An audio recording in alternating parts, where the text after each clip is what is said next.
Here we go. Tomorrow, Nebraska plays in arguably their biggest game of this season. Friday Night Lights on national television in a rivalry game with bowl eligibility on the line. The Cornhuskers will take on the gritty 4-2 Minnesota Golden Gophers. So in today's video, it's finally time to reveal my official prediction for this ball game. We're going to take it quarter by quarter, play by play, what players break out for the Huskers, who shines, who struggles, statistic leaders, offensive and defensive MVPs, some surprises along the way, and when it's all said and done, who wins, Nebraska or Minnesota, and where did the Huskers go from here? So really quick, this is going to be a loaded prediction video. Hit that like button if you're excited about tomorrow, because I know I am. And also, if you're a diehard Nebraska fan and you're not subscribed, what are you waiting for? For daily contact on Huskers, it's no brainer, takes 2 seconds. Hit that subscribe button. Thank you so much. But without further ado, we have a lot to talk about. We have a huge game on our hands tomorrow. One of the biggest games of the season. Bowl eligibility is on the line. We have a bad tendency when we get to October, November, we go on a slide, we start losing football games. We need to get rid of that perception right off the bat. We play a rivalry team in Minnesota. That fan base, they do not like us. We do not like them back. It is going to be a hostile environment. We play a coach who we have not beat since 2018 in Scott Frost's first year. Matt Rhule went into that stadium 2 years ago in his first ever game with Nebraska, and he lost in a heartbreaker. This game is personal. We got to go out there and execute a high level, not only win what we got to dominate, but at the exact same time, Minnesota, they have a lot of things going in their favor. It's going to be a tough bowl game. There is a real chance they upset us. Let's get things started with my first prediction for this ball game. Of course, I'll give you my 5 in-game predictions, how this game's going to go, then my score prediction, offensive and defensive MVPs, and where we go from here. First prediction for Nebraska versus Minnesota on national television.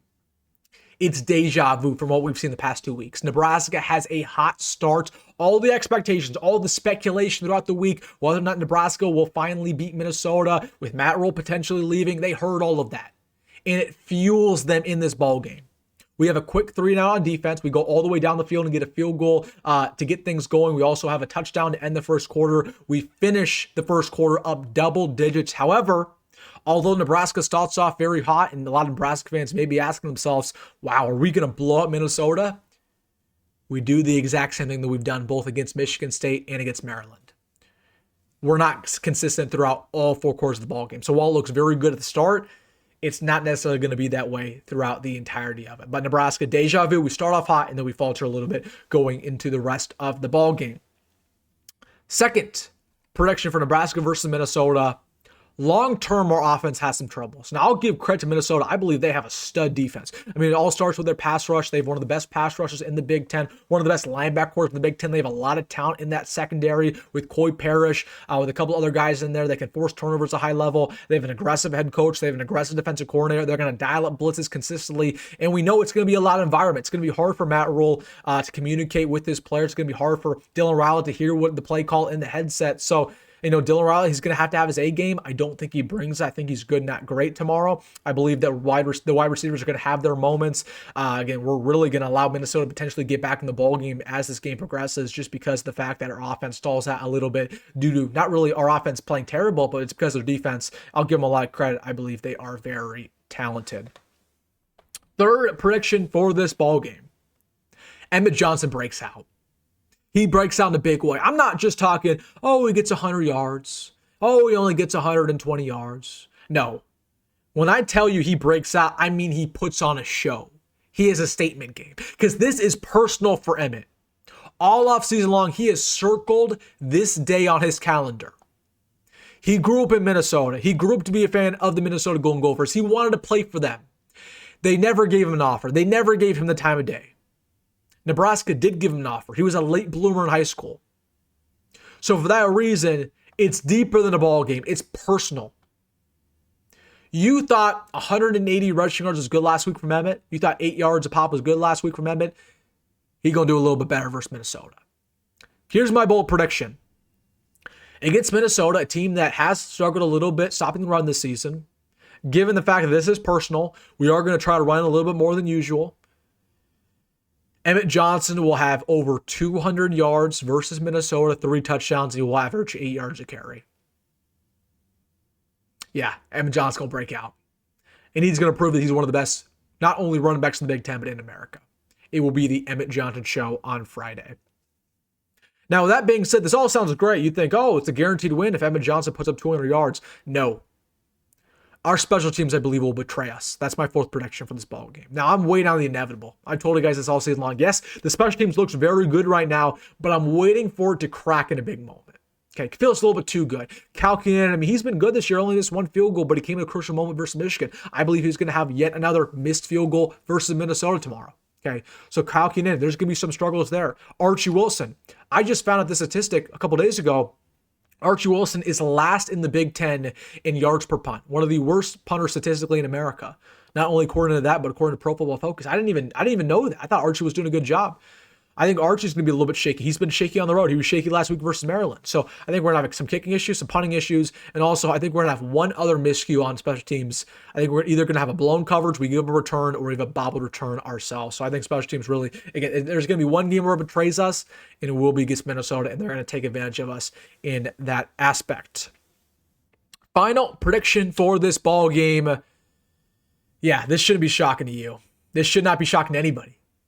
It's going to be a close game tomorrow. And I know we're all waiting for the Nebraska coronation. We're waiting for us to finally blow out a team, especially Minnesota. That would be sweet, man. That would be sweet to blow them out. But we know it's family business. Okay? It's a rivalry game.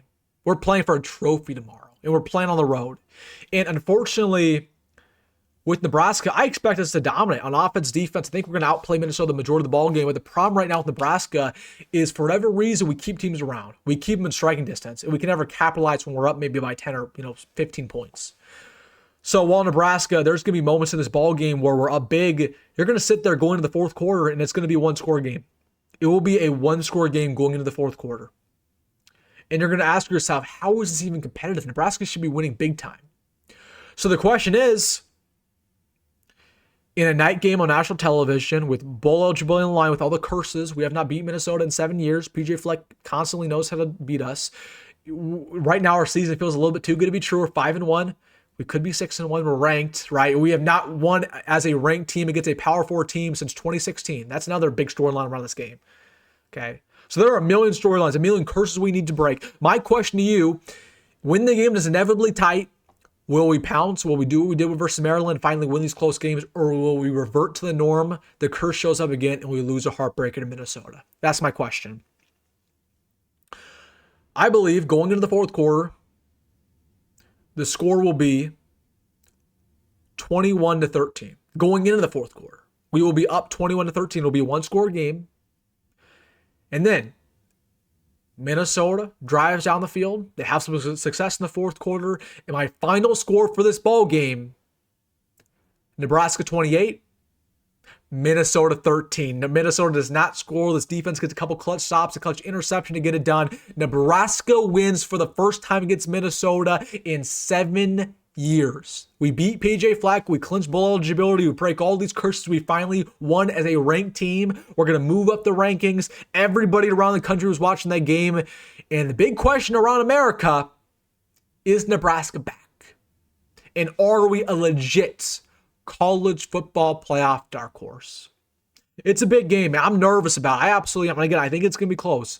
There is a chance where Nebraska could go up there and, blow out Minnesota from the very get-go. I do think there's definitely a real opportunity that happens. But, again, we know it's family business. We know what it is. It's going to be a close ball game. I fully anticipate that. But I believe when it comes down to it, what makes this Nebraska team different than past years is that we have a different confidence in ourselves. We have a different confidence that when the game gets tight, when the game's in question, we have the ultimate belief in not only ourselves, but our coaches, our players, everybody to show up when it matters the most and get the victory. That's what's different. Okay, we're maybe not the most perfect team in the world. We have a lot of issues, but it doesn't matter. If you can be a clutch team in the fourth quarter, that's all that really counts at the end of the day. So Nebraska wins 28-13 offensive and defensive MVPs. Is there any guess who the offensive MVP is going to be? It's going to be Emmett Johnson to get 200 rushing yards on the ground. I believe that's going to happen. Also defensive MVP, I'm going to go with Sear Wright. He gets his first interception of the year. He's been locking things down all season. And again, Sear Wright, we just need to give that man more credit because he's been phenomenal. He's one of the best players on defense we've literally had in a decade. That dude's a stud. So shout to Sear Wright. All right, guys, it is your time. Take 5 seconds, 10 seconds, a minute, however long it takes. Let me know your score prediction for tomorrow, any predictions you have. I want to hear what you have to say. So once again, let me know down below in the comment section. Hey, if you made this far in the video, shout out to you. Hit that like button and subscribe. As always, once again, we will be live right after the game tomorrow. So again, we kick off at 7 o'clock. We will be live, 10:30. It'll be a little bit of a late stream. We will be late right after the game talking about Minnesota versus Nebraska. All right, guys, once again, let me know your thoughts down below. Hit that like button and subscribe. Go be great. Go Metal, and I'll see you in the next one.